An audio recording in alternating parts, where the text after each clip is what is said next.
할렐루야. 오늘도 하나님께서 우리에게 은혜 주시기를 간절히 바랍니다. 오늘 복음의 동역자가 되라라고 하는 그 시리즈의 마지막 날입니다. 오늘 제목은 극한 직업, 극한 직업이라는 제목을 가지고 여러분들과 함께 은혜를 나누기 원합니다. 이 세상에는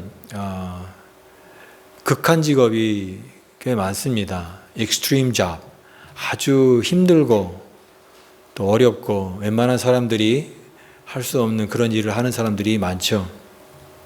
인도에 가면은 이제 그 붐바이라고 하는 그 도시가 있는데 아주 가난한 지역이 중에 하나입니다. 그 붐바이에 가면은 그 도시에 그 하수도가 있습니다. 그 하수도에 그 오물이 많이 막히게 되면은 물이 배수가 안 되기 때문에 그 오물을 제거하는 작업을 해야 됩니다. 그 오물 제거하는 작업을 하는 일을 하는 사람들이 있습니다. 청소하는 거죠. 인도는 이 계급 사회잖아요.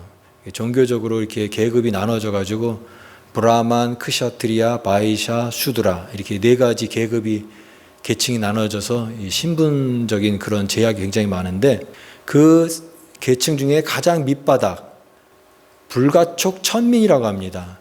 이 불가촉 천민은 그 인도 사회에서 가장 밑바닥에 있는 하층민이고 그런 사람들이 주로 이렇게 어렵고 힘든 일을 많이 하게 되는데 도시의 그 하수도를 청소하는 일도 그 사람들이 합니다.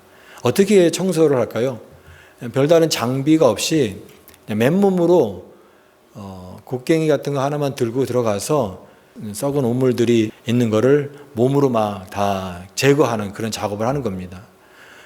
얼마나 그 환경이 열악한지 그 악취가 보통이 아니고요. 그 다음에 거기에 있는 그 세균 덩어리 이런 것들이 온몸에 맨몸으로 부딪히기 때문에 각종 피부병 또 그 다음에 가스 그 안에 이제 맨홀 뚜껑 안에 들어가 깊은 곳에 들어가면은 이 가스가 있기 때문에 잘못하면은 질식할 수도 있습니다. 그 질식과 가스 중독에 노출된 그런 극한 환경에서 작업을 하는 사람들이 있습니다. 생계를 위해서 또 가족을 위해서 희생을 하는 이런 사람들이 보면은 참 이렇게 어려운 일을 하는 사람이 있구나 이걸 느끼게 됩니다. 또 하나는 중국에 가면은 이제 전 세계에서 오는 그 관광객들이 이제 중국에 있는 큰 유명한 산, 뭐 험한 그런 산들을 많이 찾는 관광객들이 많은데 그 중에서 이제 화산 같은 산도 되게 유명한 관광지입니다. 그 화산에 이제 높은 산에 가면은 그 정상까지 가기 위해서 이제 짐을 날라야 되는데 그 짐을 나르는 짐꾼도 있습니다. 화산의 짐꾼이라고 얘기합니다. 그 무게가 한 60kg 정도. 그러니까 사랑가마니가 80kg잖아요. 사랑가마니만큼. 그 무거운 거를 어깨에 짊어지고 지게에다 짊어지고 그 가파른 계단을 쉬지 않고 그냥 계속 오르락내리락 하는데 하루에 6시간 정도 이렇게 그 짐을 나르는 이 화산의 짐꾼들이 있습니다. 보통 사람들은 아마 그 정도 무게면 한 걸음도 걷기 힘들 건데 이 사람들은 하루에 6시간씩 이렇게 고된 노동을 하면서 생계를 위해서 또 가족을 위해서 일을 합니다. 이 극한 직업이죠. 극한 직업. 참 이들이 얼마나 고달프고 힘든지 일반 사람들은 상상할 수 없는 일들을 오늘도 전 세계에 있는 극한 직업을 하는 사람들은 매일매일 그 일을 반복하고 있다라고 하는 것을 우리는 생각을 해야 됩니다. 초대교회에 복음을 전하는 사역자들 또 주님의 제자들도 어떤 의미에서 보면은 극한 직업이 아닐까 생각을 해봅니다. 물론 하나님의 복음을 전하고 사람들에게 생명의 복음을 전함으로 변화가 일어나고 생명의 역사가 나타나는 그런 보람과 또 은혜와 또 성령의 역사의 그 감격도 있었지만 그것만 있는 게 아니라 모진 고난이 있었다고 하는 거죠. 박해도 있었고 또 반대도 있었고 심지어는 죽음을 당해서 순교에까지 이르게 되는 그런 제자들, 주님의 동역자들이 많이 있었습니다. 그런 것을 생각해 보면 그들도 극한 직업에 있는 고난과 동일하지 않을까 생각해 봅니다. 우리가 복음의 동역자 시리즈를 같이 나누는데 우리도 하나님의 나라를 위해서 또 복음을 위해서 함께 동역자가 되는 이것은 복음의 동역자로서 이 감격도 있고 기쁨도 있고 은혜도 있지만 또 거기에는 힘든 부분이 반드시 있다라고 하는 것입니다. 극한 직업과 같은 참 견디기 힘든 어려운 일들, 그 일들을 묵묵히 견뎌야 하는 그런 어려운 일들이 복음의 동역자로 살아갈 때 반드시 있을 수 있다라고 하는 것을 우리는 기억을 해야 됩니다. 그런데 그것을 포기하지 않고 끝까지 해나갈 수 있는 비결이 뭐냐면 그건 혼자가 하는 게 아니라 같이 해야 된다라고 하는 것입니다. 그래서 동역입니다. 동역. 같이 함께 그 일을 하는 것. 이것이 바로 동역의 비밀입니다. 줄다리기를 해보신 적이 있는지요? 그 줄다리기를 할 때 그 필승 전략이 있습니다. 줄다리기의 필승 전략은 배치를 잘 짜는 겁니다. 어떻게 배치를 하느냐에 따라서 이 줄다리기의 승패가 결정이 되는데요. 줄다리기의 제일 중요한 위치가 맨 앞과 맨 뒤라고 합니다. 맨 앞에 있는 사람이 중요합니다. 상대방의 기선을 제압하는 역할을 하고 전체적인 어떤 리더십을 가질 수 있는 그 앞부분에 그런 사람을 세우는 거죠. 그리고 맨 뒤에도 중요합니다. 무게 중심을 잡을 수 있는 마치 배의 닷과 같이 앵커, 딱 움직이지 않는 그 닷을 내릴 때 배가 고정되는 것처럼 그렇게 무게를 가지고 중심을 잡아줄 수 있는, 흔들리지 않을 수 있는 그런 맨 마지막 사람이 그 역할을 하는 겁니다. 그러면 중간에 배치된 사람들은 어떤 사람들일까요? 중간에 있는 사람들을 힘이 있는 사람, 그 중간에 있는 사람들은 뭐 가만히 그냥 거기에 끼어 있는 사람들이 아니라 이 사람들도 역할을 분명히 해야 됩니다. 근데 힘이 좀 있는 사람이 있고 덜 있는 사람이 있잖아요. 그러면 이것을 지그재그 격자로 배치를 하는 겁니다. 힘 있는 사람이 한쪽으로만 몰리지 않도록, 약한 사람이 또 한쪽으로만 몰리지 않도록 이걸 균형을 잡아서 힘이 균형 있게 골고루 배치가 되도록 하는 겁니다. 그리고 자기가 맡은 그 부분에서는 힘이 있는 사람도 또 없는 사람도 자기가 할 수 있는 최선을 다해서 힘을 내는데 자세를 낮추라는 겁니다. 자세를 낮게 낮추고, 그리고 줄도 똑바로 해야 됩니다. 줄이 뭐 구부러지면은 힘이 분산되잖아요. 한 방향으로 한 점에 집중하기 위해서 줄이 반드시 펴져야 되고, 그 다음에 이제 구호에 맞춰서 힘을 낼 때 영차 할 때 힘을 한 번에 집중해서 이렇게 끌어당기면 웬만한 상대방을 이길 수가 있습니다. 이게 바로 줄다리기에 승리하는 배치 법칙의 최선의 모습입니다. 여러분, 교회가 영적인 전쟁을 하는 곳이잖아요. 교회는 영적인 전쟁을 하는 것인데 이 영적 전쟁에서 승리하는 비결도 이 줄다리기의 배치 원리와 비슷합니다. 우리가 함께 하나님의 나라를, 하나님의 귀한 사역들을 감당할 때에 혼자 하는 것이 아니라 같이 함께 힘을 모아서 해야 된다라고 하는 것입니다. 어떤 사람들 보면은 교회에는 저분이 굉장히 많이 헌신하시는데 저분 한 분 계시니까 교회가 괜찮을 것 같아. 하나님 교회에 헌신하는 사람은 헌신하는 몇 사람, 한두 사람 가지고 교회가 승리할 수가 없습니다. 힘이 있는 사람, 또 없는 사람 다 같이 하나가 되어서 우리는 그 자리를 채우는 사람이 아니라 힘쓰는 몇 사람의 수고로 절대 승리할 수 없다라고 하는 것을 깨닫고 한 마음이 되어서 똘똘 뭉쳐야 됩니다. 교회를 예배를 보러 오는 관객으로 생각한다면 그건 잘못된 것입니다. 우리는 관객으로 이곳에 온 것이 아니라 하나님 나라의 영적인 가족으로 여기에 온 것인 줄 믿습니다. 우리는 가족이에요. 그래서 어떤 사람이 이렇게 헌신하지 않고 약한 모습 볼 때 이런 좀 섭섭한 마음도 들어서 당신은 힘을 안 쓰는 것 같아. 우린 다 힘쓰고 있는데 당신은 그냥 손만 이렇게 줄에 대고 있는 것 같이 힘을 안 쓰는 것 같아. 그렇게 얘기를 하면은 부담감을 주면, 책망감을 주면 그 사람이 또 위축을 받을 수가 있습니다. 오히려 그런 부담감을 주기보다는 격려를 하는 것이 효과적인 방법입니다. 우리가 가족이다. 우리는 한 팀이다. 우리는 다 동역자들이다.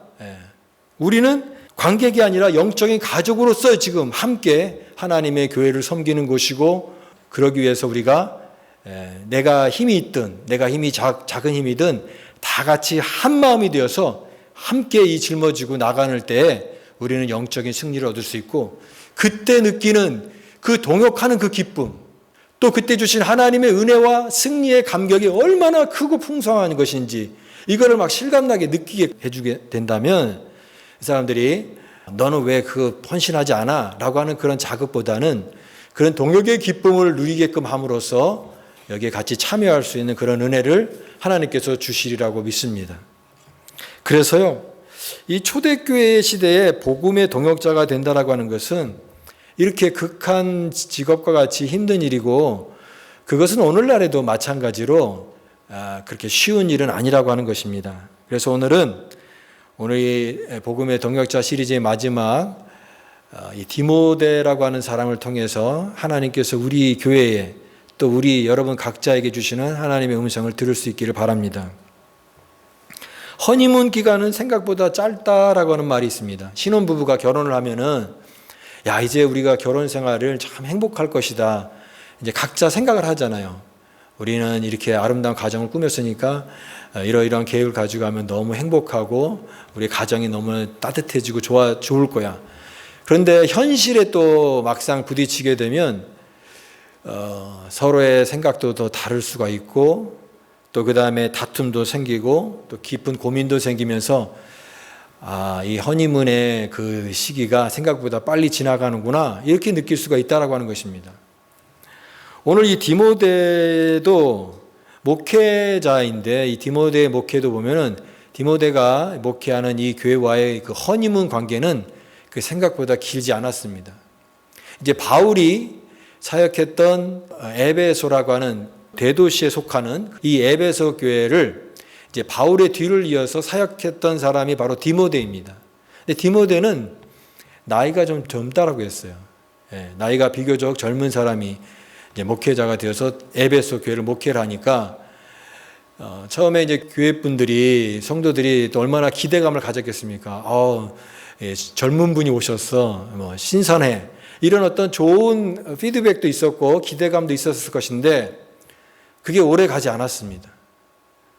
사람들이 이제 디모데의 그 연수함을 저 사람 나이가 어려, 경험이 없어, 이런 식으로 얘기하면서 이 디모데를 계속 영적으로 힘들게 하는 그런 모습이 있었다라고 하는 것입니다. 어려움을 겪었던 거예요. 그러니까 에베소는 이 젊은 디모데에게는 참 쉽지 않은 곳이었습니다. 그리고 그의 리더십에 많은 이 도전들이 그 교회 안에 있었던 것 같습니다. 디모데의 성품이 좀 온순한 사람이에요. 이렇게 온유한 사람, 이렇게 말도 부드럽게 하고 이렇게 좀 순하고 그런 성격의 성품을 갖고 있었던 사람이었습니다.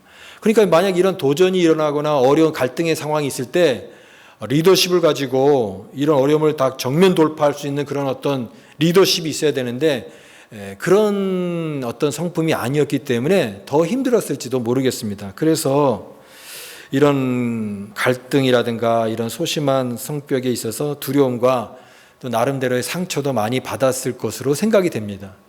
또 그가 육체적으로도 몸이 건강한 편은 아니었습니다. 몸이 좀 약한 사람이었습니다. 약했기 때문에 또 그런 어려움을 극복해 나가는 데도 쉽지 않았을 것입니다. 에베소 교회 안에는 또 이단 사상을 전하고 이단을 가르치는 거짓 교사들이 활개를 치고 있었기 때문에 이 사람들을 제어하는 것도 상당히 어려운 일이었습니다.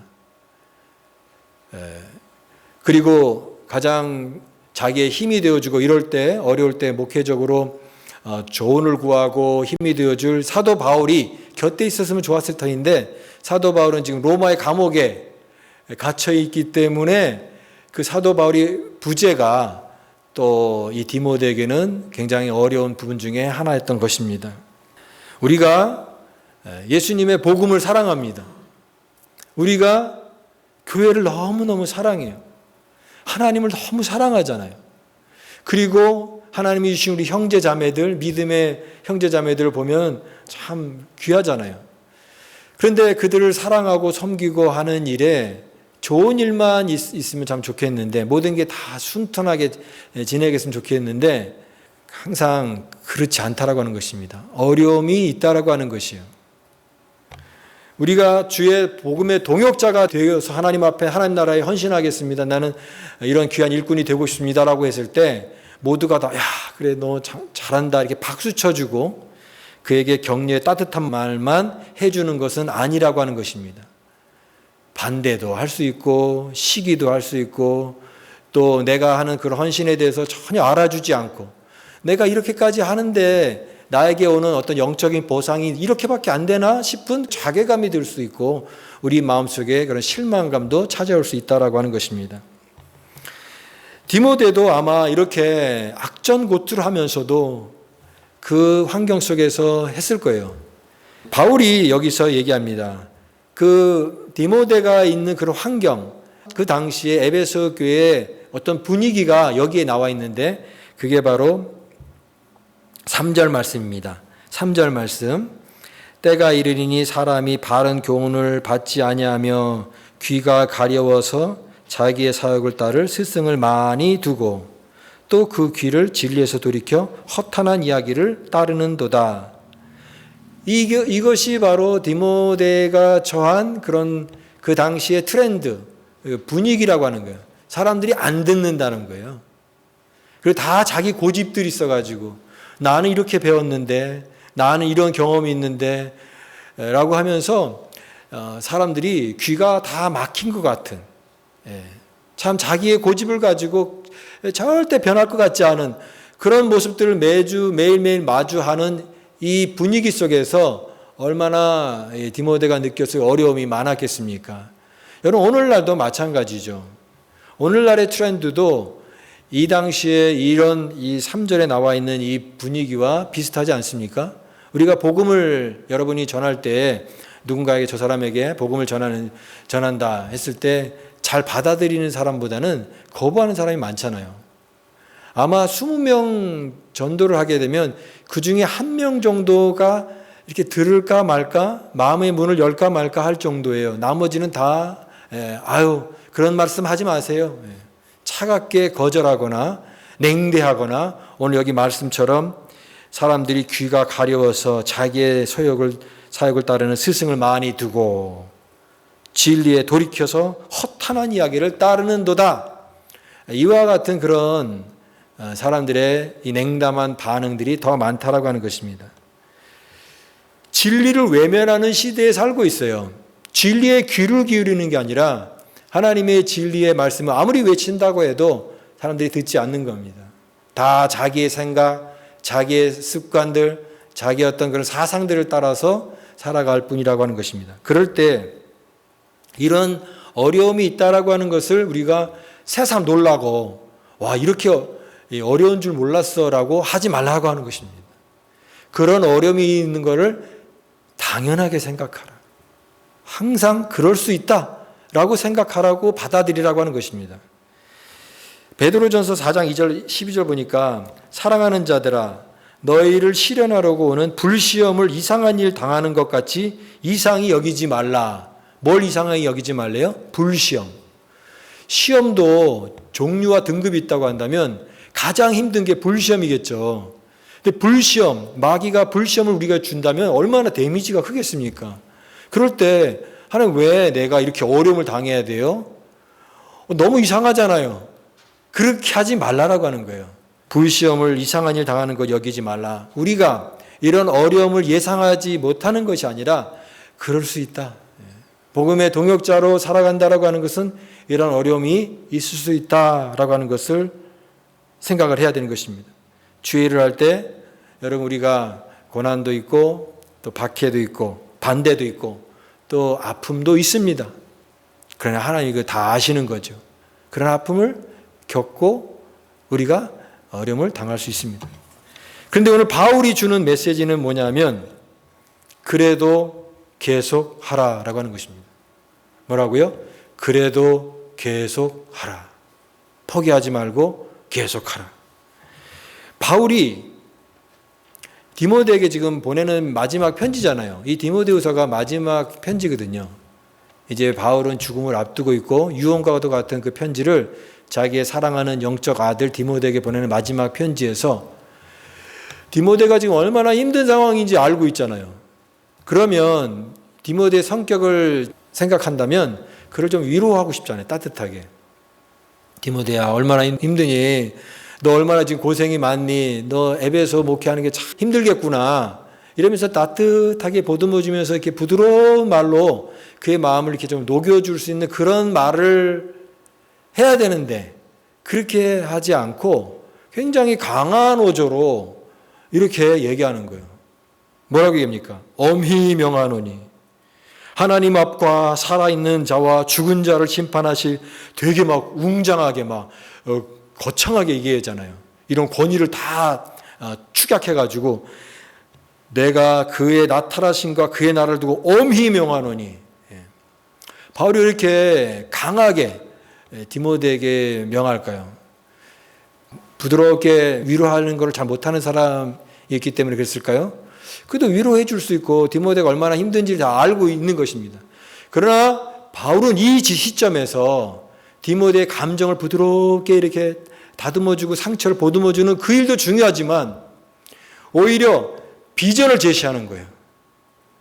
그리고 그에게 있는 책임감을 강조하는 거예요. 그리고 이 일을 그것 때문에 중단하는 게 아니라 영적으로 무장해서 또 정신력을 무장해서 이 일을 낙심하지 말고 계속하라 라고 하는 의미에서 엄히 명하노니 너는 말씀을 전파하라. 때를 얻든지 못 얻든지 항상 힘쓰라. 중요한 원리가 있어요. 때를 얻든지 못 얻든지. 이런 상황 저런 상황 어떠한 상황이라 할지라도 그 상황에 따라서 움직이는 거 변화되는 게 아니라 어떤 상황에서도 네가 하는 그 직무와 일을 계속해라. 계속해라. 포기하지 않고 계속해라. 이런 얘기입니다. 때를 얻었든지 못 얻든지 항상 힘쓰라. 어려움이 반드시 있죠. 힘든 거 다 알죠. 너무나 힘든 거 다 압니다. 그런데도 바울이 주는 메시지는 그래도 포기하지 말고 그 일을 계속하라라고 하는 것입니다. 오늘 우리도 믿음으로 살려고 할 때 이 디모데와 같이 하나님, 내가 하나님 나라의 귀한 일을 위해서 내가 하나님 교회를 헌신하고 내 가진 모든 직분에 최선을 다해서 하려고 합니다. 그럴 때 이런 어려움이 있을 때 그때 우리도 낙심이 찾아오지 않겠습니까? 내가 이렇게 교회도요, 일을 많이 하는 사람이 욕을 먹는 원리가 있어요.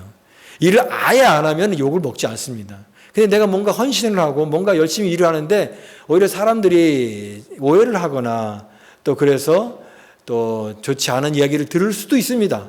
그런데 그럼에도 불구하고 내가 그 일을 계속해서 해나갈 수가 있어야 되는 것입니다. 피하고 싶을 때, 거절감을 받을 때, 끝까지 충성하고 싶지만 포기하고 싶을 때가 있습니다.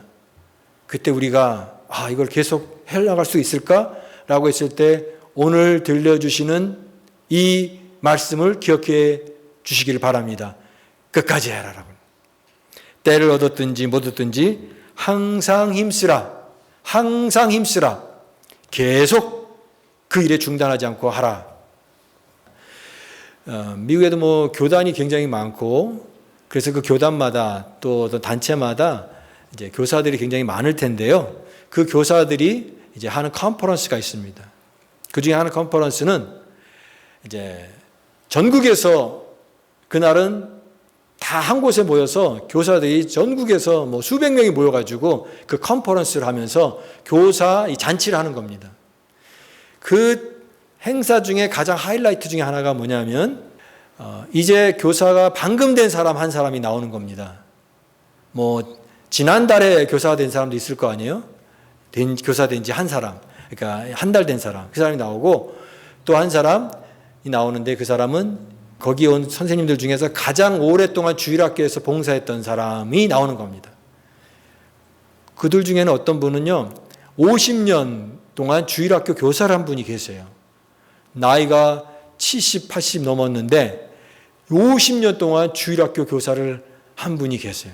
그러면 방금 교사된 한 분과 이렇게 50년 동안 교사된 한 분, 두 분을 딱 앞에 세워놓고 사람들이 다 박수를 치는 거예요. 근데 그 그림이 자체가 메시지예요. 메시지. 무슨 메시지를 전하고 있습니까? 하나님의 나라의 복음을 위해서 또 교회의 아이들 가르치는 이 교사의 사명은 너무나 귀한 것인데 이것은 중단되지 않아야 된다라고 하는 것입니다. 세대를 넘어서 그 하나님의 사역은 계속 계승되어야 되는 것이고 아무리 어려움이 있다 할지라도 이렇게 많은 세월이 지나서 50년까지 성실하게 한 이 사람의 모습을 보면서 많은 사람들이 하나님의 사역의 그 계승을 선포하면서 함께 축하하면서 함께 기도하면서 위로와 영감을 받고 힘을 얻는 것입니다. 그렇습니다. 하나님의 사역은 포기되어져서는 안 되는 것입니다. 어려움이 있고 또 힘든 부딪힘이 있고 갈등이 생기는 그런 상황들이 있지만 오늘 바울이 주시는 메시지, 디모데후서를 통해서 디모데에게 주는 메시지도 너는 때를 얻든지 못 얻든지 항상 힘쓰라. 항상 힘쓰라. 끝까지 하라. 끝까지 항상 힘쓰라. 주의 일에 끝까지 힘쓸 수 있는 그런 사람이 되라고 부탁하고 있습니다. 사랑하는 여러분, 여러분도 하나님 나라의 교회에 나는 잠깐만 이렇게 나는 1년 정도만 봉사할래 라고 하는 것보다는 하나님 나에게 주신 기회와 시간들과 힘이 있을 때 내 두 다리가 아직은 움직일 수 있는 힘이 있을 때 나의 젊음이 시들기 전에 하나님 나라를 위해서 내 힘이 다 하기 전에 하나님을 위해서 나도 잘 쓰임받는 사역의 계승자가 되게 해주세요. 끝까지 포기하지 않고 주의 사역들을 잘 감당하는 믿음의 종 되게 해주세요. 이렇게 기도할 수 있는 저와 여러분 될 수 있기를 바랍니다. 이런 자들을 통하여서 하나님의 일들이 이루어지는 것입니다. 우리가 디모데후서를 읽으면서요, 많은 사람들이 눈물을 흘립니다. 그리고 또 어떤 사람은 깊은 감동을 받아요. 왜냐하면은 여기에 다 바울의 열정이 다 담겨 있기 때문에 그 열정이 고스란히 느껴지기 때문에 그래요.